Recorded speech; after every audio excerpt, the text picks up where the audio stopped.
Pergi ke surau, belajar ikro, bertemu guru ngaji, alangkah bahagia. Selamat datang Pak Nugroho di podcast Malili yang akan mendunia. Terima kasih. Cakep. Oke, Cakepnya telat ya. oh ya, cakepnya telat ya. Ini luar biasa, pagi ini Malili kedatangan orang nomor satu Bea Cukai di Sulbaksel. Terima kasih buat Mas Nuk yang sudah menyempatkan diri hadir di tengah-tengah kita. Mungkin mau nyapa-nyapa dulu, Mas. Baik teman-teman Bea Cukai se-Indonesia Raya, khususnya teman-teman Malili yang saya sangat sayangi, sangat banggakan dengan seluruh punggawanya. Yang luar biasa, terima kasih sudah sambutannya, menyambut di terminal, kemudian tadi pagi kita jalan-jalan bersama, semuanya sehat, semuanya luar biasa, walaupun cuma 3,5 kilo doang, kayak masih kurang nendang buat saya. Terima kasih. Diingatkan tadi jalan pagi ya Mas ya, Jalan bukan pagi, bukan main bola, jadi nggak bukan main tendang-mendendang bola. memang Mas. Oke, gini Mas, dari Makassar sampai Malili 12 jam, gimana rasanya? Saya sangat nyaman karena saya tuh orang yang gampang tidur dan gampang bangun. Saya begitu sampai naik bis, jalan sebentar karena ayunannya sangat enak sekali udah tidur. Tahu dibangunkan, bukan dibangunkan, muter ke terminal. Suruh penumpang suruh turun. Turun, turun, turun. Kenapa suruh turun? Saya bilang, bayar. Bayar apa lagi? Ternyata cuma kita disuruh turun, bayar peron, ke terminal, bisa muter, kita naik bis lagi. Saya bilang hari begini masih begini gitu. Sistemnya kenapa nggak include dengan harga tiket Iya. gitu ya? Itu kita dikerjain habis-habisan menurut saya gitu. Begitu naik bis sudah tidur saya. Tahu-tahu sampai Maros. Sampai Maros baru kebangun. Di sini ngapain? Kata Alik, Mas suruh makan. Makan apaan? Ternyata beli. Akhirnya kita beli bakso yang rasanya nggak jelas. Gitu. Begitu habis makan bakso masuk bis, tahu sampai Palopo. Jadi udah jauh banget itu. Sampai Palopo jam 3 waktunya tahajud. Oke. Nah, pas dia berhenti di masjid. Buang air, kita wudhu. Nah, cuman kayaknya nggak sempat tahajud nih saya bilang. Karena waktunya mepet sekali. Tapi Pak Zaini sempat tahajud 2 rakaat. Kemudian saya langsung masuk bis lagi. Subuh sudah sampai di mau masuk Malili itu ya. Subuh itu di Masamba, Masamba. Subuh di Masamba. Subuh di Masamba. Salat subuh jamaah lebih dapat, dekat, Pak. lebih dekat ke Miki. Oke. Oh. Kita sholat subuh berjamaah masih bisa, alhamdulillah. Walaupun saya bis berhenti itu sudah kunut. Waduh, sudah mau selesai sudah kunut. Cepat-cepat lari, wudhu, masih sholat jamaah dengan imam, alhamdulillah. Kemudian saya sangat terharu saat sampai ke Terminal Malili. Terminal lama itu. Terminal Lama Malili sambutannya luar biasa anak-anak. Ya Allah, semua menyambut saya di Malili kayak kayak pejabat beneran gitu. Artis Mas.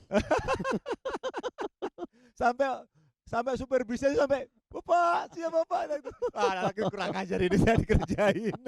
Karena jarang-jarang artis kesini Mas, makanya sambutannya memang luar biasa. Saya terima kasih luar biasa dari teman-teman, saya sangat terharu. Kemudian kita kesini anak-anak bagus. Kemudian kalau istilahnya si Ryan kemarin, positive vibes-nya itu sudah terasa nih kantor ya, rapi. Kemudian anak-anak juga rapi, rambutnya rapi, kantor rapi. Senyumnya sudah cerah. Oke. Nggak Senyumnya tahu kan cerah. cerita anak-anak kenapa rambutnya rapi Mas? Heeh. Baru besok kemarin lembur Mas sampai jam 12 malam. Karena kita tahu Mas Nuk ini sangat concern dengan kerapihan pegawai. Jadi kita Iya, bilang pokoknya besok Mas Nuk dari sana sini nggak ada yang rambutnya gondrong lewatin kuping. iya. Jadi memang saya itu kenapa ya teman-teman ya? Karena orang berseragam itu, kalau rambutnya panjang jelek. Kayak mohon maaf dulu ada kartun namanya Police Academy. Oh ya kan, Police Academy itu kan ya berantakan begitu tuh. Saya nggak ingin anak-anak saya kayak Police Academy itu. Kalau rapi itu enak dilihatnya. Rambutnya rapi, bajunya slim gitu ya. Walaupun badannya nggak slim, tapi bajunya slim. Itu dilihatnya enak. Dan kalau udah dilihat enak itu, melayani orang juga enak. Jadi nanti kalau ada orang kesini mau minta pelayanan bea cukai, melihat anak-anak seger itu, dia sudah 50% persoalannya selesai. Nah, maksud saya begini teman-teman, di pelayan itu orang yang datang ke kita biasanya udah stres karena dimarahin bosnya di kantor, itu kenapa nggak beres gitu, di rumah dimarahin istrinya, sampai kantor bea cukai lihat anak bea cukai nggak beres, itu stres itu. Nah, saya berharap setiap orang yang datang ke bea cukai itu masalahnya selesai. Jadi bea cukai itu harus menjadi part of solution dari setiap orang. Jadi kalau orang datang ke kantor bea cukai, masalahnya selesai, gitu. Jadi dia akan bekerja maksimal, kemudian dia ke rumah juga pasti dengan senyum, istrinya juga akhirnya tersenyum, anaknya tersenyum, semuanya tersenyum. Tetapi kalau kita pulang ke rumah, kita marah, istri kita juga bete, dia marah sama anaknya, anaknya nggak bisa marah lagi kan, marah sama kucing, kucing akan marah lagi sama tikus, tikus nongol, istrinya takut, marah sama suaminya, marah semuanya akhirnya. Ya, Jadi tetapi lingkaran kalau setan kayak lingkaran setan iya, gitu tapi ya. harus kita putuskan oleh bea cukai. Jadi selesainya di sini. Orang pulang dari bea cukai, keluar dari gerbang sudah tersenyum. Ya, itulah saya menginginkan bea cukai seperti itu. Oh. Menjadi part of solution buat setiap permasalahan para pengusaha yang berurusan dengan bea cukai. Oke, oke. Ini luar biasa banget ternyata. Jadi pemikirannya sederhana Ya, tapi implementasinya jadi keren gitu, Mas. keren banget. Jadi keren banget. Keren banget. Kalau anak bea cukai itu ya, teman-teman ya, begitu anak bea cukai itu orang melihatnya udah, ih keren ya gitu ya. Rambutnya rapi tadi, pakainya rapi. Kemudian, nah ini salah satu lagi nih, celananya tuh, apa irisannya itu, Oh, ada bekas setrikaan. setrikaannya itu, kalau udah 2, 3, 4, ini pasti nggak beres ini. Ya. Saya tuh paling concern itu, kalau pembantu udah nyetrika, udah nggak jelas, saya bilang udah saya nyetrika sendiri. Kenapa? Saya bisa nyetrika. Kemarin saya sama begitu tuh. Baju saya yang saya bikin sangat ketat gitu ya. Memang saya sukanya begitu. Mohon maaf. Body fit mungkin Mas Body bahasanya. fit. Body fit Body ya. fit. Body fit. Karena saya body fit itu untuk menahan badan. Jadi kalau badan sudah menyentuh baju, waktunya mengecilkan. Gitu. Maka itu jaga badan sebenarnya. Nah, disetrika dengan paras yang tinggi. Akhirnya apa? Mengkilap-mengkilap gitu. Mengkilap betul. Saya bilang, ya Allah. Terus saya bilang sama yang nyetrika di rumah, besok biar saya nyetrika. Pak Kandul nyetrika gitu. Gak apa-apa. Saya kan biasa begitu. Bahkan dulu waktu saya di Semarang itu, olahraga pagi saya itu nyapu rumah. Sudah ke Kanwil ya? Sudah ke Kanwil itu nyapu rumah. Habis nyapu, bikin sarapan sendiri, makan baru ke kantor gitu. Apa sih Mas motivasi terbesar nih? Kalau dulu saya punya temen, Mm. saya tanya sama dia, apa sih motivasi kamu tuh bikin badan kamu segini? Jawaban dia sederhana gitu. Mm. Saya ingin dimakamkan menggunakan jas yang saya gunakan pada saat saya menikah. Wah luar biasa. Jadi ketika ketemu lagi badannya masih sama seperti Iya, itu. iya. Nah kalau Mas Nuk ini kan tadi kan selain baju Mm. tadi ya Mm. bajunya bikin body fit supaya kalau misalnya tuh dikit ini waktunya untuk mengecilkan Mengecilkan. badan. Sebenarnya motivasi terbesarnya apa Mas? Bisa bisa punya punya concern ke situ gitu. Itu cerminan saya bersyukur pada Allah. Karena saya dikasih badan yang sehat, saya harus menjaga. Jadi bersyukurnya, konsep bersyukur yang benar itu adalah menjaga seluruh yang diberikan Allah. Ya, karena saya diberikan badan yang sehat, saya harus menjaganya. Dengan apa? Dengan saya olahraga, makan nggak ngawur, kemudian bersepeda, agar tetap badan saya yang diberikan oleh Allah itu nanti saat kembali sama gitu. Oh, jadi kalau dalam bahasa mudahnya gini, menjaga tubuhku adalah caraku bersyukur kepada Tuhanku. Betul, betul. Jadi bersyukurnya itu begitu. Nah, saat sudah sehat itu teman-teman, lebih bersyukur lagi. Bisa melayani orang 24 jam. Jadi saat kantor butuh saya 24 jam, saya siap. Saat saya harus pulang jam 2 malam, jam 2 pagi, saya siap. Saat saya harus patroli, saya siap.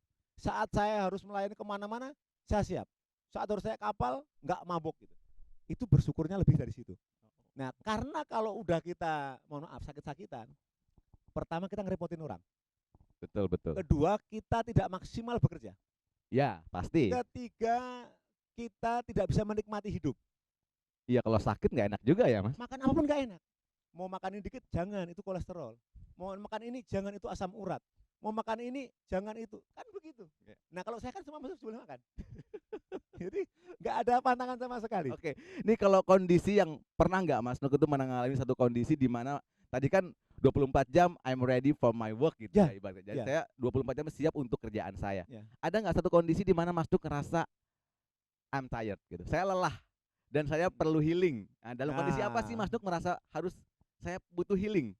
Jadi gini, saya itu kalau sudah mentok, itu badan saya bentol-bentol. Itu bukti kalau badan saya stres. Saya nggak stres, tapi badan yang stres. Dan kalau badan yang stres biasanya saya ambruk, dirawat kadang-kadang begitu. Jadi kalau sudah seperti itu, saya senyum gitu, ya Allah. memang semangat saya kadang-kadang melampaui tubuh saya. Dan saya harus menyadari umur saya makin tua memang. Umur makin tua tapi semangat saya itu nggak pernah tua. Itu masalahnya. Begitu sudah mentok gitu, saya tuh apa ya, merasa betapa karunia Allah kepada saya itu Luar biasa. luar biasa dan melebihi ekspektasi saya. Saya, bapak saya itu lulusan SMP, ibu saya lulusan SD, kemudian bapak saya itu kerjanya tukang kayu, ibu saya jualan keliling di pasar gitu ya. Kami bertujuh anak, kemudian saya sampai bisa sekolah gratis di Prodip di STAN, kemudian Allah memberikan apa ya, kelancaran luar biasa gitu, nggak pernah minta jadi kepala seksi, nggak minta jadi semuanya datang dengan sendirinya. Artinya kalau nggak bersyukur bangetan, makanya ya cara membuktikan saya bekerja maksimal itu bukti saya bersyukur kepada Allah, karena itu tadi saya betapa yang diberikan itu kok banyak banget ya daripada amal saya yang nggak seberapa. Makanya kenapa saya harus memaksa diri, harus tahajud, harus baca Quran, harus melayani orang sebaik mungkin, karena memang saya merasa amal saya kurang. Untuk menghadap Allah tuh nggak mungkin, amal kurang itu kan nggak mungkin untuk bekal itu. Makanya saya harus memperbanyak gitu. Jadi kalau ada anekdot gini, Mas. Nabi Adam itu dikeluarkan dari surga karena satu kesalahan. Iya. Sementara manusia melakukan banyak kesalahan berharap masuk surga. Itu dia. Itu kan ironis. Bukan cuma sekali, berkali-kali dan diulang-ulang lagi. Sampai iblis pun takut. Karena melebihi iblis. Jadi please, mari kita introspeksi diri, terutama saya, bahwa modal saya itu kurang, cekak. Nah, biar nggak cekak, ya saya harus menambah. Nah, menambahnya saya nggak mau sendirian. Saya ngajak anak-anak tuh ya, ngajak Asol, ngajak Icam, ngajak Andi, ngajak Aji, ngajak Cahya. Dengan ini kan caranya mengajak nih, agar ada amal jariahnya gitu. Ayo ngajak. Nanti juga Cahya ngajak orang lain lagi untuk nge-gym, ya, Royan tuh semua ngajak lagi gitu. Jadi kebaikan itu menyebar seperti MLM gitu. Oke. Ya, sehingga saya dapat, teman-teman dapat, terus dapat. Sampai kita udah mati gitu, itu masih dapat tuh. Gitu. Karena memang itu tadi modal itu cekak. Cekak banget gitu. Makanya kenapa harus sehari 1 juz, sehari 2 juz? Ya karena cekak. Dan itu pun saya masih merasa cekak gitu. Luar biasa ya. Udah segitu banyak masih ngerasa cekak gitu. Terus kita yang di bawah itu kok ngerasa lebih-lebih aja gitu, Mas. Nah, Ini makanya bahaya ini. Saya ngajak, ayo yuk bareng yuk gitu. Saya untuk sholat subuh, saya datang duluan. Saya untuk masuk kantor tepat waktu, saya datang duluan. Nah sekarang yang selalu mendului saya itu Pak Zaini. Kalau dulu saya sering duluan, sekarang Zaini duluan. Nyemprot-nyemprot bunga. Jadi nyemprot kalau tanaman. misalnya ada sholat Jumat, Pak Jenny dapat unta. Nah, kalau Jumat duluan saya. Kalau Jumat selalu duluan saya. Oh ya. Oh, saya di GKN. Jadi saya itu setiap baur. Ya. Jadi setiap saya sudah jam 11, kalau Jumat, saya mohon izin saya harus Jumatan. Kenapa? Jumat itu ada sunnah yang sangat muakkadah untuk membaca surat Al-Kahfi. Nah, saya sambil nunggu khotib naik itu saya baca surat Al-Kahfi. Dari jam 11 sampai jam setengah 12 itu sampai jam 11.20, karena Al-Kahfi itu cuma 20 menit selesai. Setelah itu tambah untuk 1 juz dapat lagi gitu. Jadi sehari bisa 3 juz itu. Gitu. Karena Al-Kahfinya dapat. Nah, dulu tuh saya merancang setiap Kamis malam kita baca Al-Kahfi di musola komplek. Ya. Tapi saya selalu ada acara, akhirnya saya sering bolos. Nah, membolos itu saya Jumat jam 11 harus sudah di masjid. Selesai baca itu makanya. Dan baca Al-Kahfi. Oke. Jadi membaca Al-Kahfi itu dari mulai maghrib hari Kamis sampai maghrib hari Jumat. Itu hari Jumat itu begitu. Jadi nggak boleh lebih dari maghrib Jumat dan nggak boleh sebelum maghrib Kamis. Oke. Itu sunnahnya begitu. Ini jadi kayak apa ya? Kayak semacam habit yang dipelihara dan Ya. akhirnya ini menjadi sesuatu yang ditularkan ke banyak orang. Ya. Gitu. Kalau misalnya satu orang kan kalau hukum termodinamika bilangnya gini, energi nggak bisa diciptakan dan nggak bisa dimusnahkan. Ya. Hukum energi, kekekalan energi. Kekekalan energi. Kekekalan energi itu tidak pernah habis, hanya berganti bentuk saja. Dari energi kinetik menjadi energi color, menjadi panas. Panas.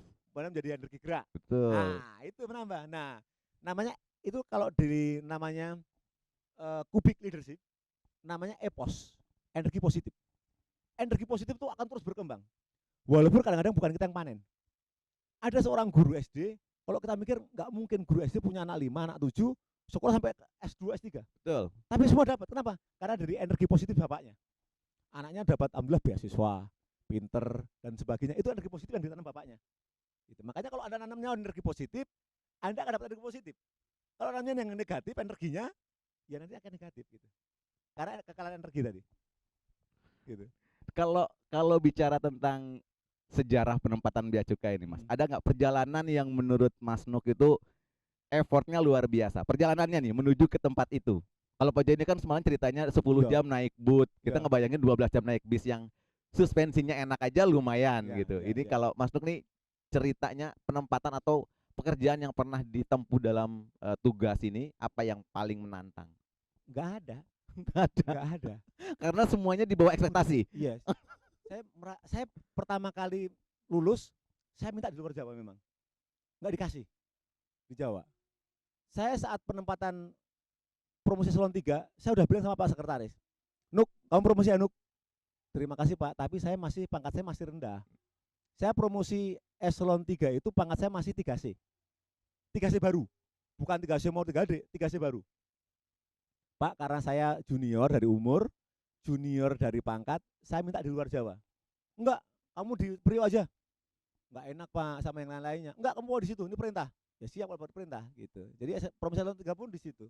Eselon 2 pun di Semarang. Jadi kurang menantang menurut saya. Tapi itu Allah yang menempatkan begitu ya. Jadi nggak ada yang berat dari segi fisik nggak ada, tapi dari segi tantangan mental itu luar biasa memang karena berurusannya dengan high class ya. Nah itu saja harus dengan wah banyak hal lah. Itu makanya kita harus kuat mentalnya di situ. Tidak berat di fisik tapi berat di mental. Nah mental itu kalau sekarang anak-anak bilangnya mental breakdown, ya susah gitu ya. Makanya mental tuh harus benar-benar nggak pernah kena mental. Kenapa? Backing saya paling luar biasa. Siapa? Allah Subhanahu Wa Taala. Wah, Jadi luar nggak ada biasa yang ini. bener saya itu apa yang saya takutkan? Nggak ada. Dan saya sangat banyak belajar dari Pak Zaini. Nah, dan hampir sama. Kalau udah merasa bener, kadang-kadang ngawur. Ya. Siapapun dilabrak. Kacau teman saya satu ini. Nah, kok sekarang satu kantor. Klop banget. Jadi sampai banyak pejabat tuh yang dalam tanda kutip kesal dengan Pak Zaini itu. Kenapa? Karena tertulis dalam selembar surat yang dibaca se-Indonesia. Saya sudah mendengar ceritanya Pak dari Malili ke Sorowako, Sorowako Malili 2 jam saya mendengarkan Pak Zaini cerita. Jadi memang luar biasa teman saya itu. Dan sama dengan saya waktu masih muda. Jadi kalau saya merasa benar, saya labrak gitu. Tanya Icam, ada kakak dulu yang saya labrak waktu saya pelaksana. Karena saya merasa benar. Ada eselon 3, saya labrak persis dengan Pak Zaini. Saya tulis surat dengan Pak Dirjen. Bahwa pekerjaannya nggak benar gitu. Pakai surat itu. Sampai sekarang eselon 3 itu kalau ketemu saya, waktu saya masih pelaksana ya. Setiap ketemu saya selalu mengatakan, siap bos, siap bos, begitu. Beneran ini, saya nggak ternyata. Jadi karena memang saya itu kadang-kadang ngawur. Bahkan mohon maaf lah, setingkat menteri pun kadang kalau saya merasa benar gitu, sampai teman-teman bilang, Mahtuk itu satu kelemahannya. Kalau sudah merasa benar, kadang-kadang ngawur. Oke. Ya karena saya nggak pernah takut dengan manusia. Dengan makhluk ya, Pak? Iya. Kalau memang waktunya harus pindah kemana, ya itu Allah yang nentukan, bukan beliau-beliau. Jadi saya karena kesyukuran saya pada Allah tuh, saya merasa harus bersyukur, makanya seneng-seneng saja gitu. Di dalam setiap penugasan apapun bahagia. Oke. Ini kayaknya kalau kita podcast sama Mas Nuk, mungkin dari pagi saya pagi lagi kayaknya bertahan. Tapi kamera kita nggak bertahan Mas kayaknya. Jadi MC-nya berganti, narasumbernya nggak berganti-ganti. Siap, Ini siap. kalau apa namanya, gimana caranya Mas Nuk ini membalance-kan. Kadang-kadang Ah, kan kita kadang ada yang nggak ya, balance tuh. Ada yang sukses di kantor tapi ya, di rumahnya nggak sukses. Atau ya, mungkin sebaliknya, sayang ya, istri kerjaan terbengkalai. ya. Nah kalau Mas Nuk tipsnya nih, gimana menyeimbangkan antara karir, keluarga, Mm. dan masyarakat? saya merasa hidup di 3 tempat itu. Di masyarakat saya hidup, maka saya harus berbakti pada masyarakat. Di keluarga hidup, dan itu yang mendampingi saya sampai saya mati. Keluarga, maka saya harus berbakti pada keluarga. Di kantor tempat saya mendapatkan maisha, mendapatkan pekerjaan dan penghasilan, saya pun harus mengabdi pada kantor. Jadi karena 3 itu, maka membuat saya energinya harus berlebih. Ya, sehingga saya itu teman-teman sekalian, kalau sampai rumah dengan anak itu, kalau anak minta kemana, saya turutin. Tetapi anak saya setiap subuh sudah harus bangun. Waktu dia masih kelas, masih 2 tahun, saya gendong ke masjid. Untuk menunjukkan bahwa ke masjid itu harus, untuk laki-laki. Ya, kalau perempuan tidak. Kemudian saya sangat dekat dengan anak saya, hobinya sama, bahkan nikahnya pun sama, 23-24 tahun sudah menikah, sehingga saya sudah punya cucu sekarang. Ya, kemudian saya dengan teman-teman anak saya dekat, kalau keluar rumah, oh makan yuk, ayo kita ke fast food gitu ya, kalau istilahnya saya junk food, ayo bareng gitu. Kemudian main dengan mereka, saya dekat dengan begitu, dengan istri saya juga demikian. Apa karena ya tadi dia yang nanti kalau kira akan sendiri-sendiri. Terakhir itu kalau sekarang saya udah terasa nih, anak kemana ya, anak tinggal sendiri aja sama istri. Kemudian kantor tadi, kantor kalau butuh saya 24 jam saya juga siap. Tetapi kalau itu saya pasti bilang sama istri, Dek, saya memanggilnya Cinta sampai sekarang. Oh, Cinta. Cintaku, cintaku. Itu manggil istrinya masih Itu gitu. lagunya siapa ya? Namaku Cinta. Jadi saya manggil Cinta. Atau karena lupa namanya, Mas, Enggak. maka panggil dia. Namanya Dini Amaliati bin Lili Ramli. Nah, itu nama istri saya. Jadi kenapa saya panggil Cinta? Agar saya dipanggil Rangga gitu. Ternyata Rangga gas, dicuekin enggak. Saya mengajar begitu. Jadi apa namanya, masih sampai sekarang gitu. Nah, kalau istrinya manggil saya Yayang. Oh. Saya sudah menikah hampir 30 tahun. Dan teman-teman agar diketahui, saya ketemu istri saya pertama kali itu ba'da duhur hari Sabtu. Kemudian ba'da asar hari Sabtu itu juga saya lamar. Kemudian Ini menikah. momen yang kayaknya bakalan ada part 2-nya ya. Part 2-nya adalah ketika cinta tidak kau temukan, maka yakinlah cinta yang akan menemukanmu. Sampai Yes. ketemu di podcast berikutnya. Terima kasih.